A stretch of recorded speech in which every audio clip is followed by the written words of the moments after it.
What's up, watch fans? This is a general watch fan, and yeah, it's necessary to talk about this 116710 Bleu Noir, which is a BLNR, French terms for blue and black, obviously. Very striking watch from the off, and there's not another one like it. The only other similar bicolor ceramic bezel is the white gold GMT, which I need to get next. That's the the Pepsi, but it's very it just looks lovely. Anyway, this is the blue black, and their process for this and the time they took was apparently 4 or 5 years before they could actually get it right.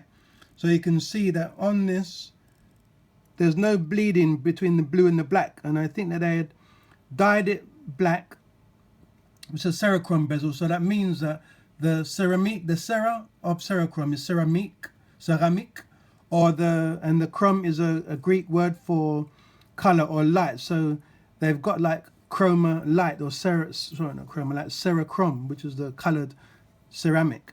So they managed to get the blue and the black to work without bleeding the black and the blue at all. So it's a very specific job, and they managed to do it. I think 1 out of 10 bezels or 2 out of 10 bezels were saved, and the rest of them cracked or just weren't good enough for whatever reason. So very intense sort of process. So they didn't just make them, and there's a lot to it. So this watch has a 3186 movement in there, first introduced in the 2006 for the Z series GMT Pepsis or Cokes, which turned out to be stick dials, which some people thought were an anomaly and a mistake, but it wasn't a mistake. It was just something that Rolex did. The GMT Master 2, instead of it being a Roman numeral 2, like you can see on here, you've got the crosses on the 2. The stick dial was just like 2 capital I's. So it wasn't a Roman numeral 2, it was capital I's. So they called it a rectangular dial or stick dial. Those had the 3186, and that was under a Z plate. And then onwards, I think for a couple of years, I don't know how many years I used it for, but another desirable watch just because of the stick. Because you can get the 16700s or the 16710s or 16750s for lesser money than the stick dials. But some of the other models are transitional. But anyway, this is plexi, this is sapphire glass. Difference between these, this has a super case, this watch here, and the super case basically, two that the straight out factors are, the shoulders are much broader on the GMT than they are on the sub. This is a 16610T 2004, so up to 2010, before they started making the ceramics. So even with the Submariner, I think 2011, 2010, 2011 they started making them. This watch, as I say, came out in 2013, but the GMT all black bezel, the LN Lunette Noir, came out 2000 was it maybe even 2008? I can't remember. So this watch is causing a storm together with the Daytonas and the ceramic bezel Daytona and the Hulk. So those 3 sports watches in particular causing quite a stir.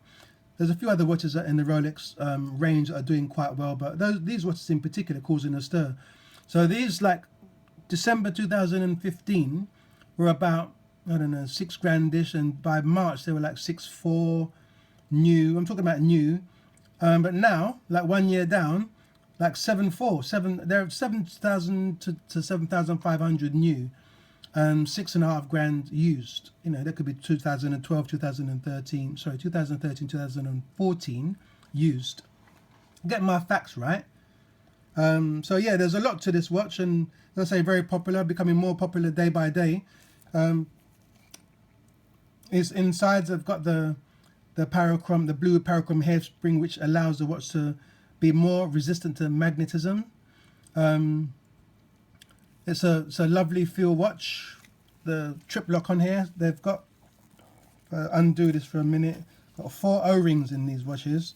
We're only going to be able to see 1 for the minute. And the hack set, which means that second hand will stop when you pull this out. So the fakes can't actually achieve this. But Rolex, that's what Rolex do. So in there, there's a ring. And the other 3 are in the barrel. So these 3186s have got like slightly fatter crown pins. So the tubing around the pin is a bit fatter. And the other O-rings are in those tubings. And they actually reported that this watch will keep dust and water out, even with the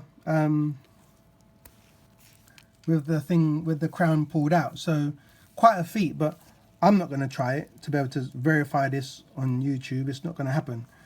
Another watch. Where's all this dust thing coming from?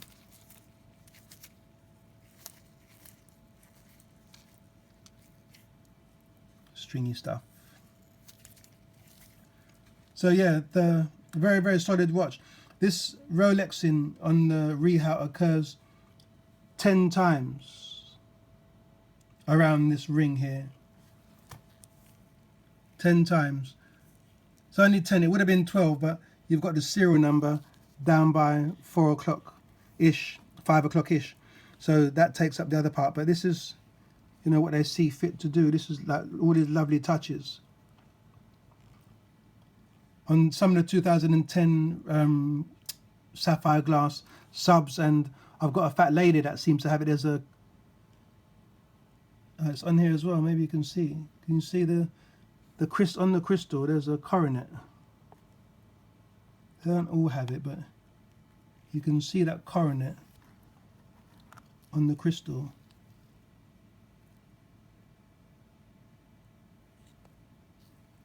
I've gone and messed it up, haven't I?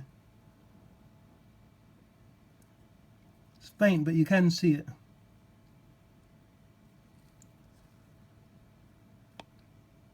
That coronet then, it's an imprint at 6 o'clock with the onto the glass itself, like laser etched. But this is a beautiful watch. And if you can lay hands on one, it's money in the bank. Solid clasp. Not much play on this one, as we can see. This is an easy link as opposed to the glide lock that they've got onto the Hulks and the Submariners.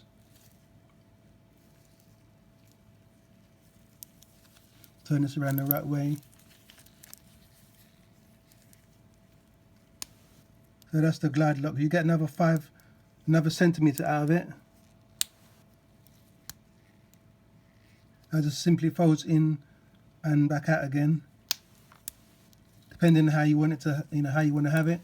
Quite convenient for minor changes. Otherwise, you're gonna have to go in and take screws out to put links in or take links out.